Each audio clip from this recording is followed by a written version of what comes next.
Shalom, selamat pagi Ibu Bapak, saudaraku semua, dan juga adik-adik yang dikasihi dan juga mengasihi Tuhan. Selamat berjumpa kembali dalam Satu Hati Sapaan Tuhan tiap pagi. Nah, saat ini kita akan memulai renungan kita dengan doa. Mari kita bersama-sama menghadap Tuhan.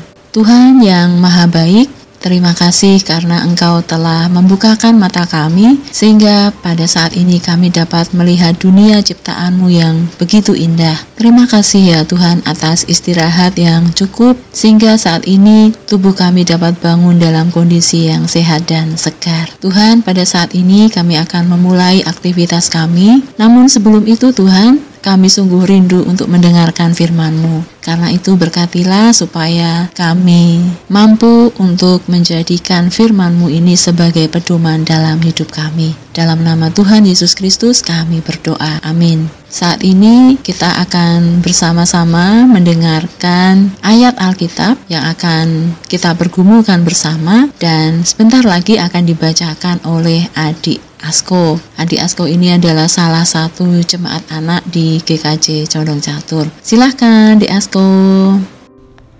Bacaan firman Tuhan pagi ini terambil dari Filipi 3 ayat 10-11 yang demikian. Yang ku kehendaki ialah mengenal Dia dan kuasa kebangkitannya dan persekutuan dalam penderitaannya, di mana aku menjadi serupa dengan Dia dalam kematiannya, supaya aku akhirnya beroleh kebangkitan dari antara orang mati. Demikian firman Tuhan.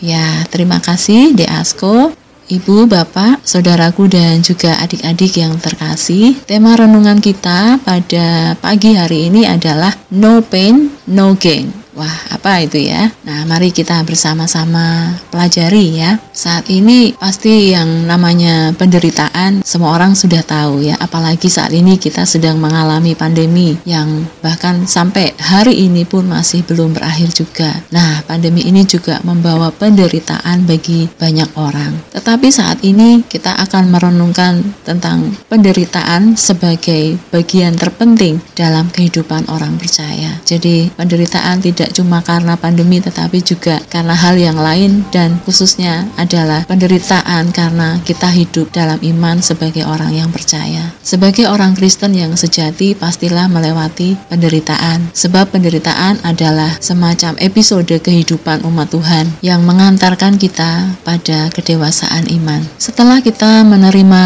terang Kristus, selanjutnya kita akan memperjuangkan kehidupan kekristenan kita, dan kehidupan kekristenan kita ini terkadang begitu berat dan kita bisa sungguh menderita demi Kristus. Kita mungkin akan melewati semacam cercaan, hinaan, cemoohan, atau berbagai bentuk penderitaan yang lain. Atau mungkin kita akan dibully oleh orang lain karena kita mengikut Kristus. Namun kita harus ingat bahwa keselamatan yang kita peroleh, keselamatan yang sudah kita terima, itu adalah melalui penderitaan Tuhan Yesus di kayu salib. Sebelum disalib, Tuhan Yesus harus melewati jalan sengsara yang sungguh mengerikan. Dia mengalami berbagai macam penderitaan. Dia diludahi, dihina, dicerca, dicambuk, dipukul, ditombak tanpa ada rasa kemanusiaan. Tidak ada penderitaan dan juga pengorbanan yang bisa menyamai, apalagi melebihi apa yang dialami dan ditanggungkan oleh Tuhan kita Yesus Kristus. Semuanya itu demi keselamatan dan kebahagiaan kita semua. Jadi adalah wajar kalau kita sebagai umatnya juga turut menderita ketika kita melakukan kebenaran seperti yang diteladankan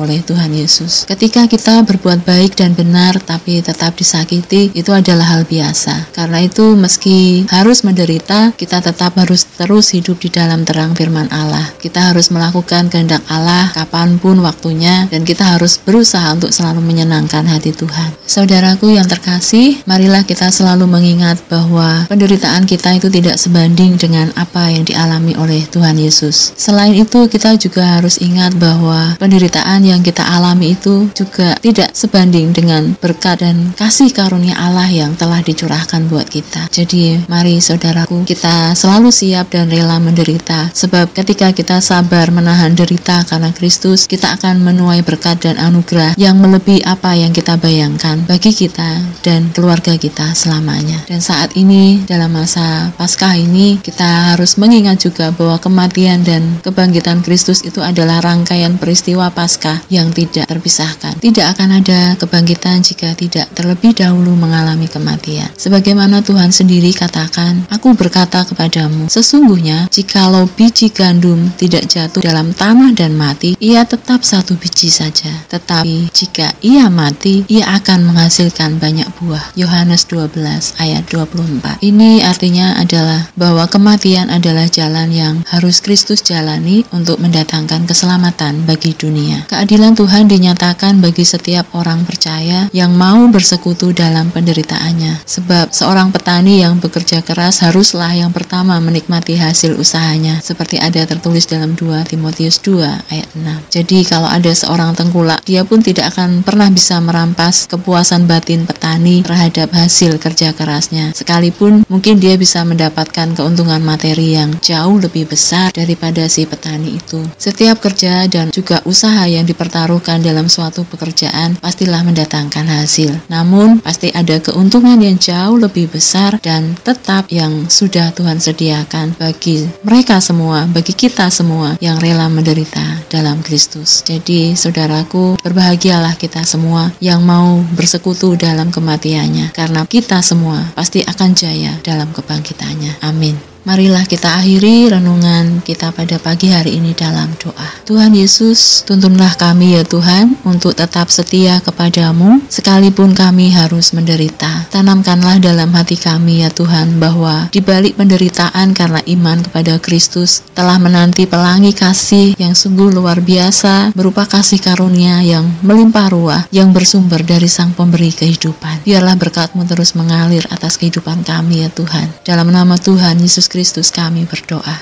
Amin.